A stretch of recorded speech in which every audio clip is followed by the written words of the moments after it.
Alright, let's get started. These are the three different types of passwords we're going against. First is all numbers 10 digits, so just 10-digit string. Then seven long upper, lower, and numbers. And then 6 uppercase, lowercase digits, and every special character. So let me open up Hashcat. This is for just digits. So it's hashcat.exe. I'm on Windows, Linux is just Hashcat. Then -m0, that is hash mode 0. If you want to know which hash mode to use, just Google Hashcat example hashes and it'll tell you. You can see right here, MD5 is 0. Then we have A3, that is attack mode 3. How do I know attack mode 3? Well, you can open, or you can just run hashcat-help. Run that. Scroll just a little bit, and you can see attack modes are listed right here. Yep, and we're doing brute force, so we want number 3. Then you supply the path to the text file containing your hash. So all numbers 10 digits, and then this is interesting part. The -1, this is the custom character set for the name and the mask that we want to use, and what it's comprised of. So I said this password we're going to just against 10 digits. So what type of characters are we going to use? Well, we're just going to use digits. And so it's $D. And remember, in the documentation listed earlier, you can see right here, built-in character set D, just numbers. And how many times do we want to call that custom character set? Well, I'm going to do 10 times because I'm assuming that the password could be anywhere in length from 1 to 10.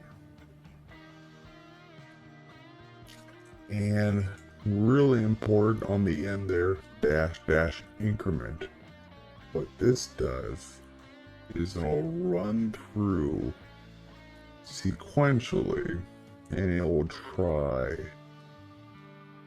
it, it'll try password length of 1. So it'll try 0 through 9.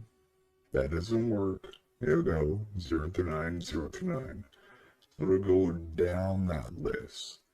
So even though we're calling this custom character set up to 10 times, if the password was, 6 digits long or 7 digits long, it would still crack it.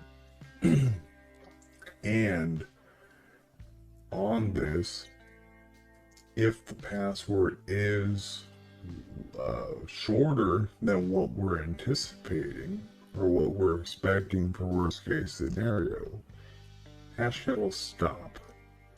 It's not going to keep going and waste resources and wear down your GPU and run out your power bill.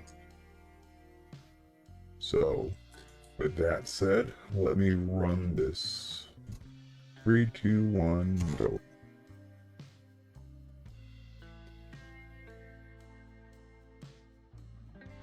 And it cracked the password that fast.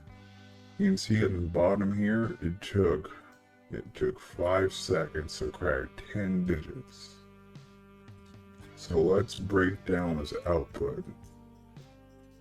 This is the target hash. that is a cracked password. Here you just have some status or session information. Yep, it's cracked. Time it took. This is just time for the 10, for that final guess length of 10. Where is that here? Yep, you can see in the final it was trying all characters or all digits for a length of 10.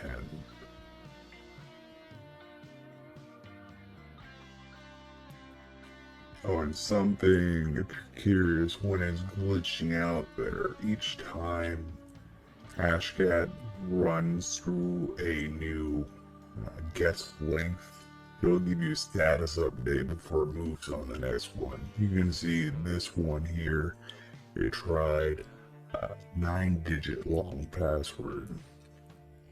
And you can see it failed. It exhausted. So it failed, so it moved on to the next one. That is pretty much all.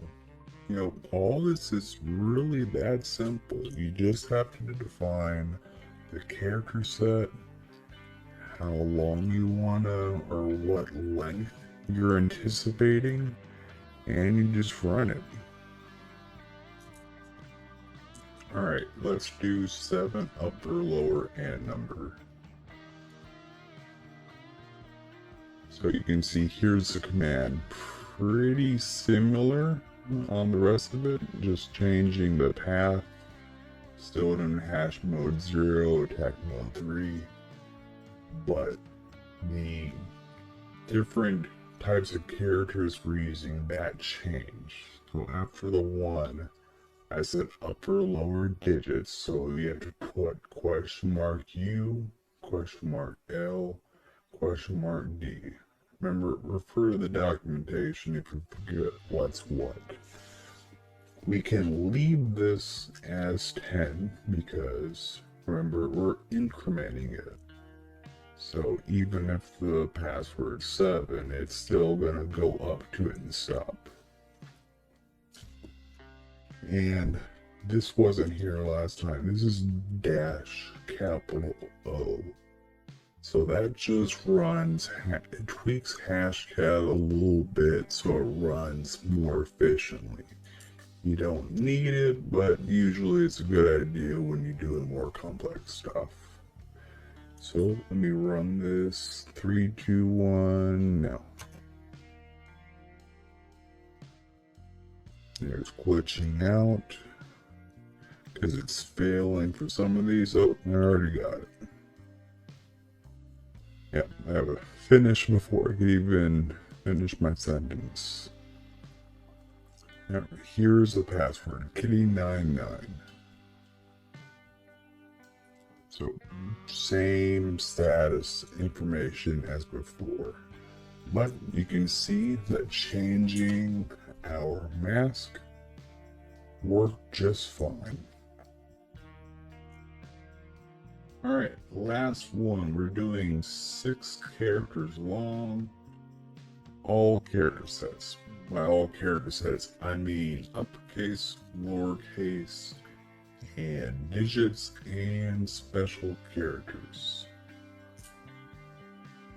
So let me clear this out and I'll put the command in.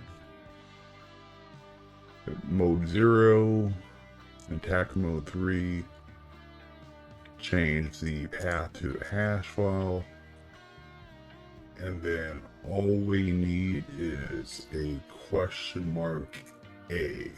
That's for all. Again, check the documentation. And we can leave it 10 times as before. Leave -O, leave -increment. Remember, the $A, it's upper, lower, digits, and special characters. So let's run this now.